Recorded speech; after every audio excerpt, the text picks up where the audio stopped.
Wow! We've made it to lesson 10! Da, da, da, da. Are you excited or what? I'm so proud of you. I see all of you ticking the little poll to see where you're at, and it gets me excited. I'm thrilled to see. So, over the weekend, I'm on a brain spotting course, so depending on where you're watching this.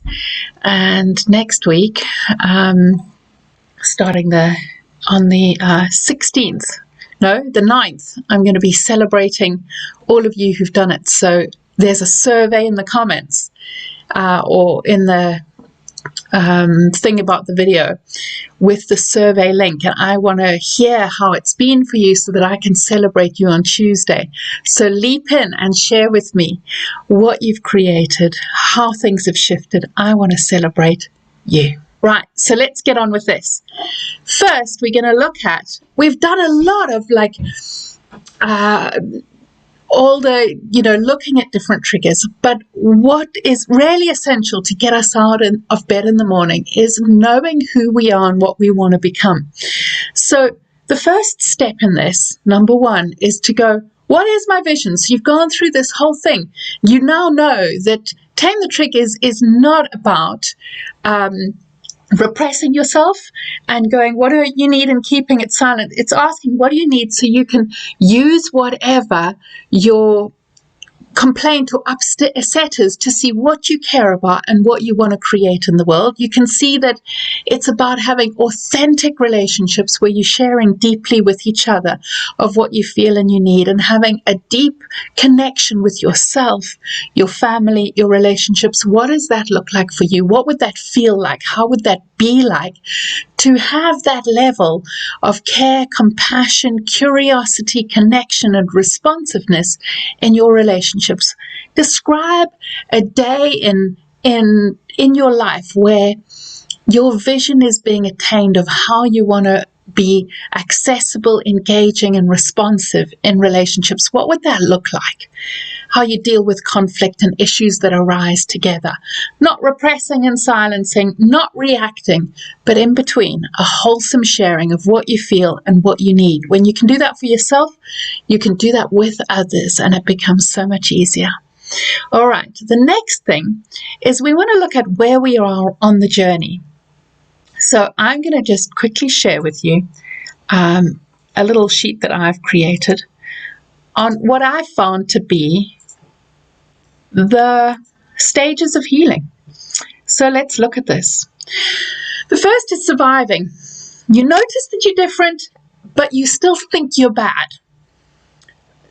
What you need to know at this stage is love doesn't hurt. You are not bad. Abuse was wrong.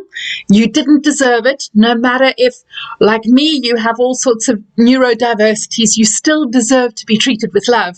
Love doesn't hurt. It needs understanding, patience, responsiveness.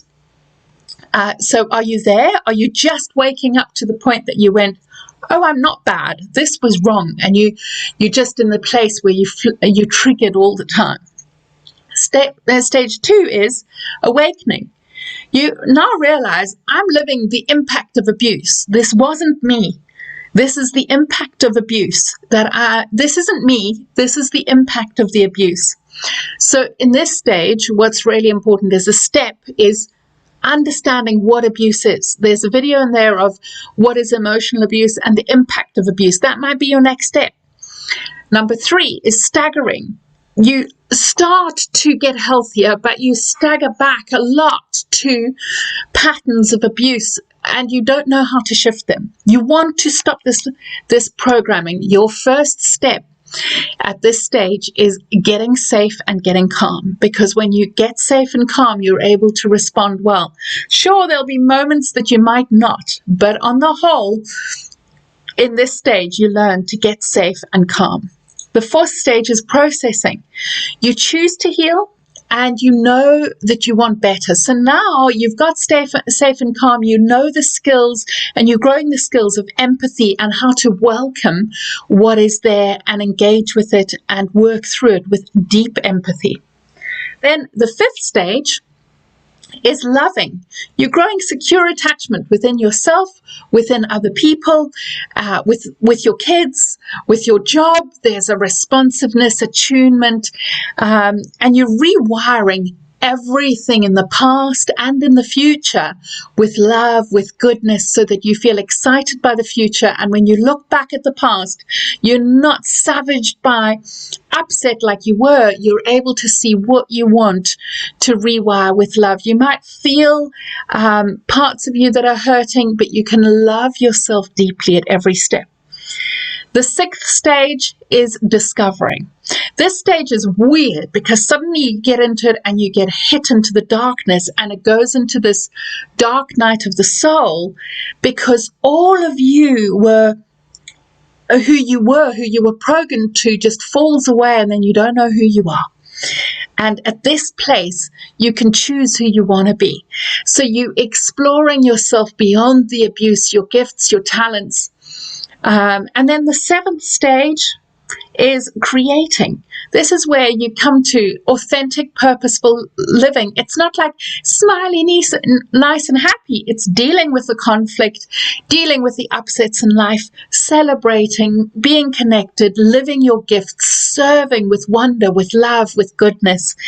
And that's the stage there of seeing what are your gifts and living a life that you love. So I want to hear which stage you think you're at, and what is the step for your healing right now. So share in the comments that. So that's the 3rd thing, is what is your next step? From all of this that you've learned, we've had 10 different lessons. What is the step that calls you to make the difference for you? What's the thing that gets you most excited to learn, to grow, to shift in yourself? For everybody, that's different. For me, I can see that even though there are moments of my life that I might get triggered, I'm creating who I want to be. Like I'm going on my comedy course and creating comedy material, and I've done a stand-up show. Who would think that a therapist is doing that? That's because that's something that I love doing. I was really scared and petrified of it at the time, but now I love it, and I can see just how much it's growing me. But if I was at the start of the journey, like when I was 27 and having flashbacks, I would just be learning what abuse is, and this was wrong and it wasn't okay. And then years later, when I was having PTSD, my focus was just on getting safe. So I want you to share where you're at in your stage of healing and what's your next step. And your vision is the thing that wakes you up, because maybe you're just at the start of your journey and you've got the whole future to look forward to. Remember, Buddha stayed meditating under a tree for over a decade, and he had a good life, happy in a palace, except there was a lot of dismissal and ignoring what people felt. So ultimately he lived in a bit of a bubble of emotional abuse. So he had a lot to deprogram and face the suffering that he'd experienced, even though he had a privileged life living in a palace. So know that, you look at all the great, awesome spiritual beings and people who've developed, they took a long time. I want you to be patient with yourself. I want you to care for yourself. I'd love you to fill in the comments where their survey is. And I would like to announce too, I'm just checking the time, that the winner for the engagement contest today is Joe Harrison, who has just been going gung-ho and really growing through this and come to life through this. It's been delightful. And Joe, you're going to win a brain spotting session this weekend. I'm training as doing my level 1 brain spotting. So get in touch. And you're going to, I'm excited to see what we can create in that session. So everybody else, come and engage every day. I'm going to be giving away some sort of prize for those who are engaging.